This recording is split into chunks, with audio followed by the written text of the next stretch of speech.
I'm going to, I just have to make, compressing. All right. So, when you eat a cake, और तब सारे अनुभव आपके हो सकते हैं जब आप एक केक खाते हैं, right? There is the base of the cake, cake में एक बेस होता है and there is topping. और फिर उस पर टॉपिंग होती है. Cake tastes good because there is a nice base and then there is a nice topping. Cake अच्छा इसीलिए चखने में होता है क्योंकि उसका बेस अच्छा है, उसकी टॉपिंग Put अच्छी some है. cherry on the top. There is some whipped cream, कुछ चेरी है, कुछ क्रीम है, right? है ना? In the same way, ठीक वैसे the word of God is the base, परमेश्वर का वचन जो है वो नींव है, बेस है. and a vision and dream can be like a topping on the top. और जो दर्शन और स्वप्न है वो टॉपिंग की तरह हो सकते हैं But ऊपर. if you make the base as topping, लेकिन अगर जो टॉपिंग है वो बेस हो जाए the cake is gonna taste horrible. तो वो केक बहुत ही बकवास होगा. Amen. Are you guys with me? Right? All right. So, and God has given us, as His divine power has given us, all things, how? Through the knowledge. तो परमेश्वर ने सारी बातें जो हमें दी हैं अपनी ईश्वरीय सामर्थ्य के अनुसार वो कैसे मिलती हैं? उसके ज्ञान के द्वारा. Praise God. You're good students. अच्छे शिष्य. Amen. You know, one time I was praying and the Lord said, He said, do you know why Jesus was the best teacher? एक दिन मैं प्रार्थना करता हूँ, परमेश्वर ने कहा पता है क्यों यीशु सबसे अच्छा टीचर रहा है? I said, no, Lord. मैंने कहा क्यों प्रभु? He said, because he was the best student. उसने कहा क्योंकि वो सबसे अच्छा शिष्य रहा है. The problem is so many Christians wants to teach the word but they never want to submit and learn. That's the problem. दिक्कत है कि बहुत से मसीह वचन सिखाना तो चाहते हैं लेकिन पहले खुद सीखना नहीं चाहते. Only the best students become the best teachers. केवल सबसे अच्छे शिष्य ही सबसे अच्छे शिक्षक बनते हैं. Amen. All right, you are good students. आप अच्छे शिष्य हैं. Let's go to Isaiah 5:13. The Bible says God is saying, my people have gone into captivity because they have no knowledge. यशायाह 5:13 वचन में परमेश्वर कह रहा है कि मेरे लोग बंधनों में इसलिए पड़ गए क्योंकि उनको ज्ञान नहीं था. Okay. What kind of knowledge? किस तरह का ज्ञान? The knowledge of His word. उसके वचन का. Because His word reveals His will. क्योंकि उसका वचन उसकी इच्छा, उसकी मर्जी So हमें many बताता times है. people will come, they say, Pastor, कई बार लोग आते कहते pastor ji I want to know what the will of God is. मैं परमेश्वर की इच्छा जानना चाहता हूँ. ये रही.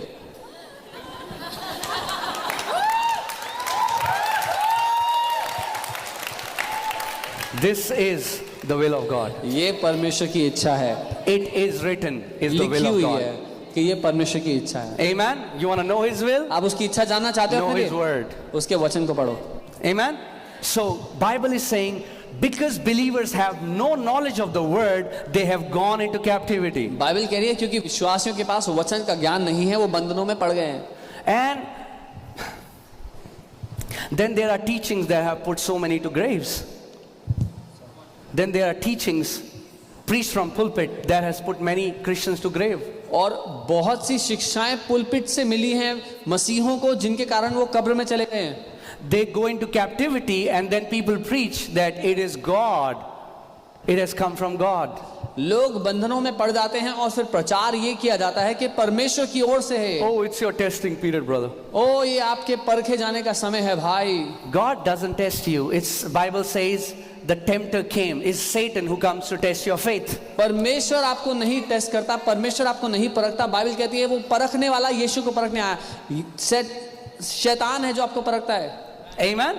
Are you guys with me? No evil thing has ever come from God or will never come from God. कोई बुरी बात ना तो कभी परमेश्वर से आई है और ना ही कभी आएगी. Amen. All right. So hear this. If people who have no knowledge, they go into captivity. अगर वो लोग जिनके पास कोई ज्ञान नहीं वो बंधन में पड़ते हैं, what happens to people who have knowledge? तो उन लोगों का क्या होगा जो जिनके पास ज्ञान है? They do not go into captivity. वो बंधन में नहीं पड़ेंगे.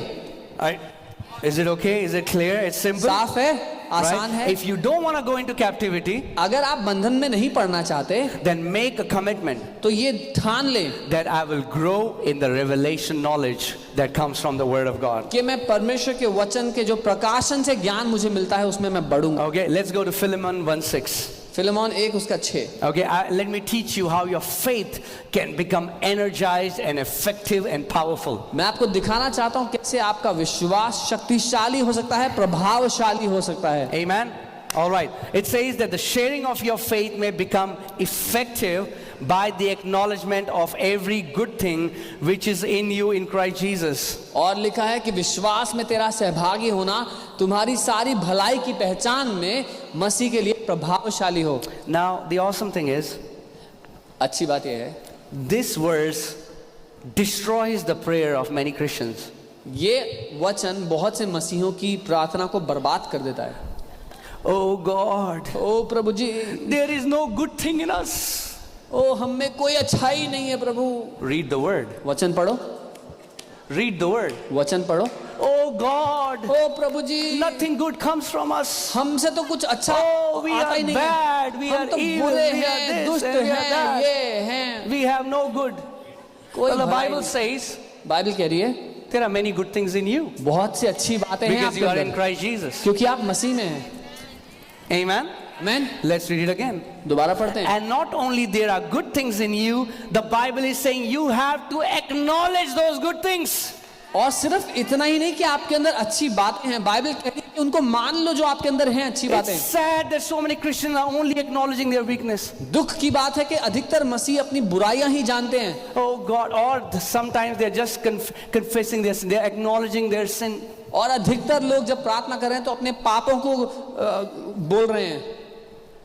If your faith becomes effective by acknowledging the good things, that means your faith becomes ineffective when you acknowledge your weaknesses.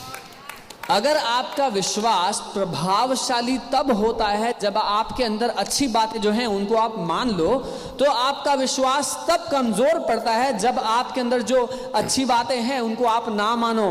Amen. And again, the word acknowledgement comes from the Greek word epignosis, which means full knowledge. और मान लेना या जो पहचान शब्द है वो एपिग्नोसिस शब्द से आता है, जिसका मतलब है वो एपिग्नोसिस शब्द से आता है जिसका मतलब है पूरी जानकारी होना।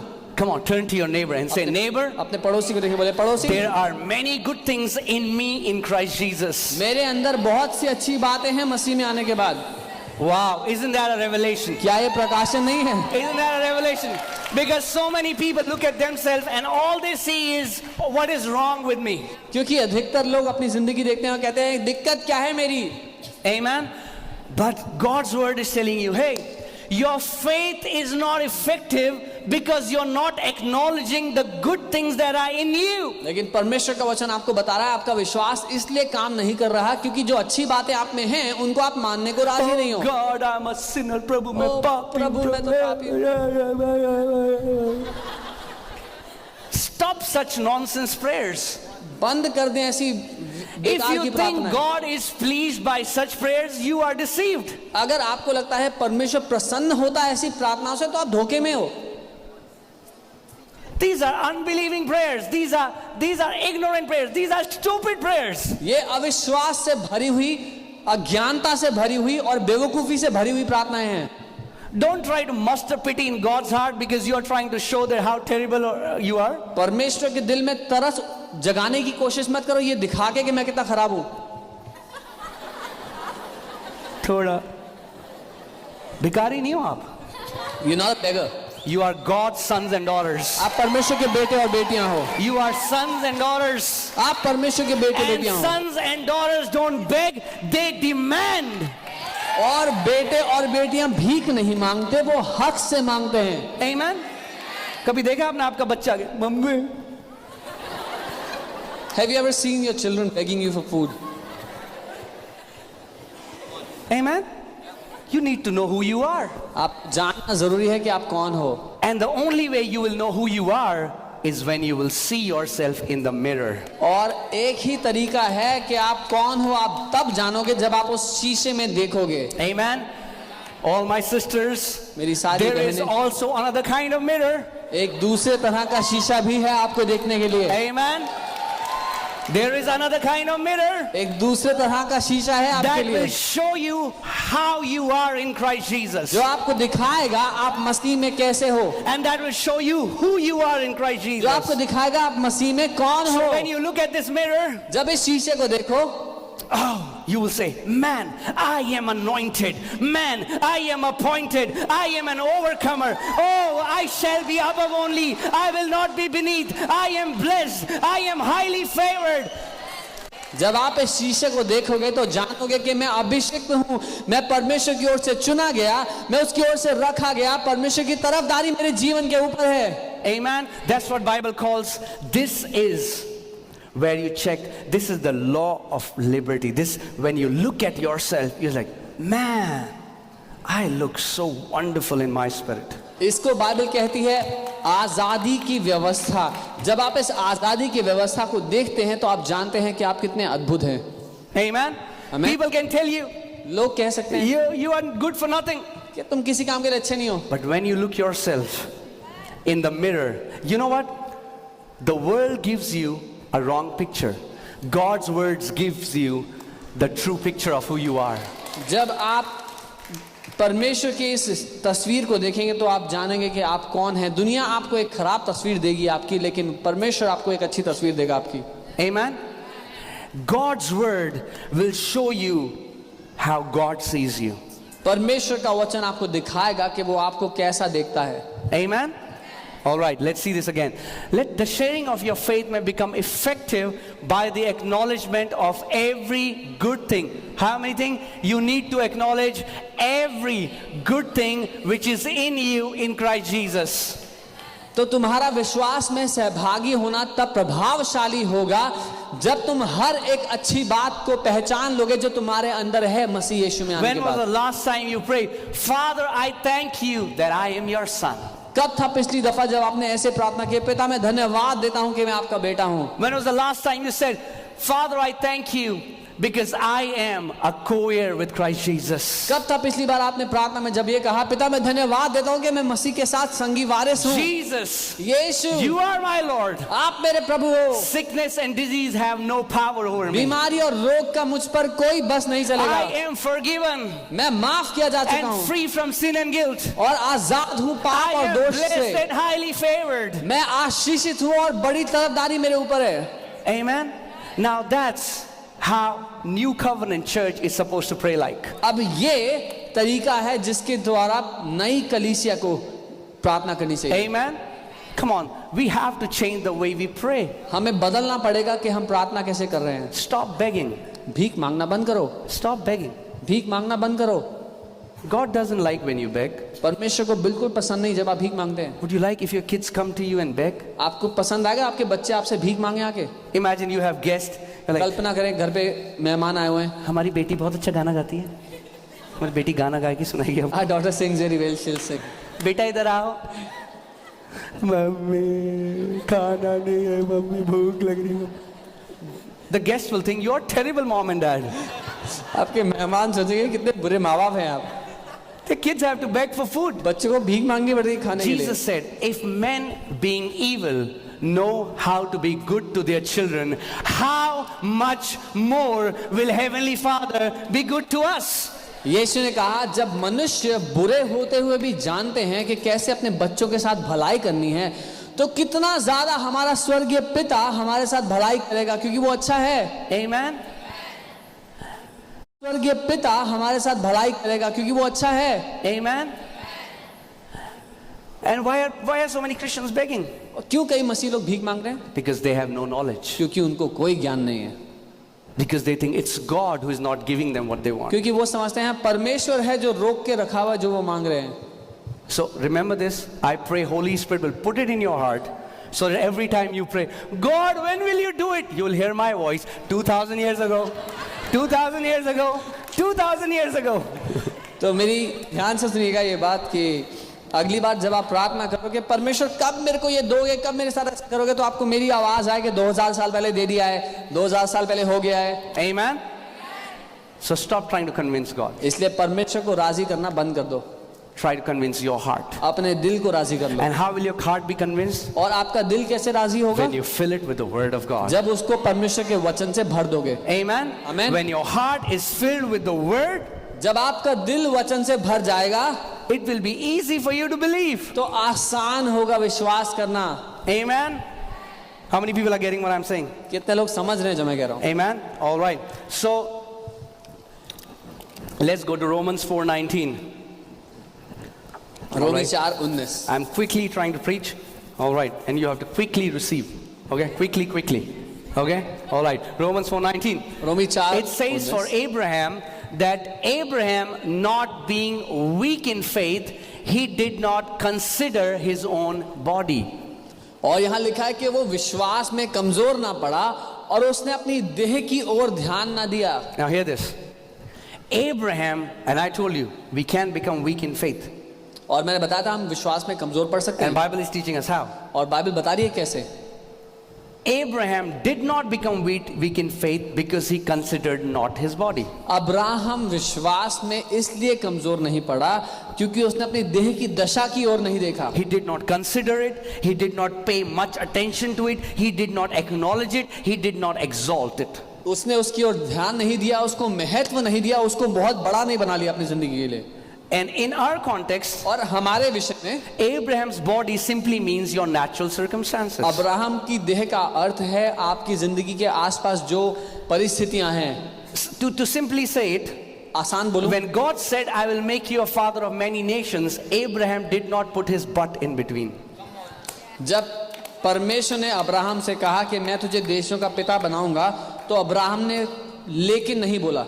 He didn't say, God, but, लेकिन प्रभु, but, लेकिन, no but, no if. कोई लेकिन नहीं, कोई परंतु नहीं, Only the word of God. केवल वचन. Amen. When God says something, जब परमेश्वर कुछ कहता है, we say yes sir. हम कहते हैं जी हुजूर. How it shall be done is not your business. कैसे होगा आपका काम नहीं है. Okay, turn to your neighbor. अपने Say पड़ोसी को neighbor. देखें, बोले पड़ोसी, It's not your business ये आपका काम नहीं to है know कि जान लो how it shall be done. कैसे होगा. God says, believe. He didn't say find out how. परमेश्वर कहता है विश्वास करो, वो नहीं कहता पता लगाओ कैसे. Amen. आमीन. No farmer goes, takes a seed and say, नहीं, मैं तो तब तक नहीं बोऊंगा, पहले बताओ कैसे पेड़ बनेगा ये. कोई भी किसान जाके ऐसा नहीं करेगा बीज लेके, I will not sow it till I know how this will You become don't a go tree. to the airport and say, मैं नहीं बैठूंगा अंदर, पहले मुझे बताओ कैसे उड़ता है प्लेन. वो बोले बाहर जाओ. Are you getting? How reasoning will weaken your faith? हमारा जो ये कैसे है हमारे विश्वास को कमजोर करता है. If God says something, you believe it. अगर परमेश्वर कुछ कहता है तो आप उसको मान लो. Put a period, don't put a comma and but. वहां पर पूर्ण विराम लगा दो, कॉमा मत लगाओ, लेकिन मत लगाओ. Amen. That's why Jesus said, only believe. इसीलिए यीशु ने कहा सिर्फ विश्वास. What did Abraham do? He said, yes sir. Amen. When God told me that he'll give us a land in this place, what did I say? I said, but Lord, we don't have money, Lord. I said, yes sir. जब परमेश्वर ने हमसे कहा कि वो हमें इस क्षेत्र में भूमि देगा, तो मैंने ये नहीं बोला कि लेकिन प्रभु पैसे तो है नहीं. मैंने बोला जी हुजूर. Amen. आमीन. And we are now standing at और the अब answer. यहाँ पे हम खड़े हुए हैं. How it happened, I don't know. कैसे होगा मुझे नहीं पता, But it will happen because God is not a man that he should lie. लेकिन होगा ये पता है क्योंकि परमेश्वर इंसान नहीं कि वो झूठ बोले. Amen. So Abraham did not become weak in faith, considering his own body. Abraham विश्वास में कमजोर नहीं पड़ा अपने शरीर की दशा को देखते हुए. Amen. He was not saying, God, वो नहीं कहता प्रभु, old. अरे बुढ़ा हो Old. गया, मैं बुढ़ा हो गया प्रभु. Prayer is not trying to inform a misinformed God. प्रार्थना एक अनजान परमेश्वर को जानकारी देना नहीं है. So many Christians are trying to give information to God. बहुत से मसीह लोग God, परमेश्वर को don't you जानकारी know? दे रहे हैं. प्रभु God, आप, he knows. जानते He's हैं? like, you don't know. Prabhu I तो know. जानता है, आप नहीं जानते हो. I know, you don't वो know. कह रहा है मैं जानता हूँ, You तुम नहीं don't know जानते what हो. my word says. That's why you're begging like this. तुम नहीं जानते मेरा वचन क्या कह रहा है, इसीलिए ऐसे भीख मांग रहे हो. Amen. Right? So what did Abraham do? Abraham did not consider his own body, which was already dead. That means naturally it was impossible for Abraham to become a father. Abraham ने अपने शरीर की दशा को नहीं देखा जो पहले ही मरी हुई थी. मतलब अब्राहम इस लायक नहीं था कि वो पिता बन सके. Abraham didn't say, उसने ये नहीं कहा God actually, प्रभु असल में God, you actually don't know. आपको पता नहीं है इसलिए I went to Batra Diagnostics. मैं बत्रा डायग्नोस्टिक गया था I think I need to show you the report. शायद आपको रिपोर्ट दिखानी पड़ेगी See my report. See Prabhu what मेरी the रिपोर्ट doctor देखो says. देखो डॉक्टर ने क्या बोला है God doesn't care what your report says. प्रभु को परवाह नहीं है आपकी रिपोर्ट में क्या लिखा है Amen. Are you getting what I'm saying? Soon Let रहे me हो? say it again. God doesn't care what your diagnostic report says. Prabhu His को- word is alive and powerful. प्रभु को परवाह नहीं है आपकी रिपोर्ट में क्या लिखा है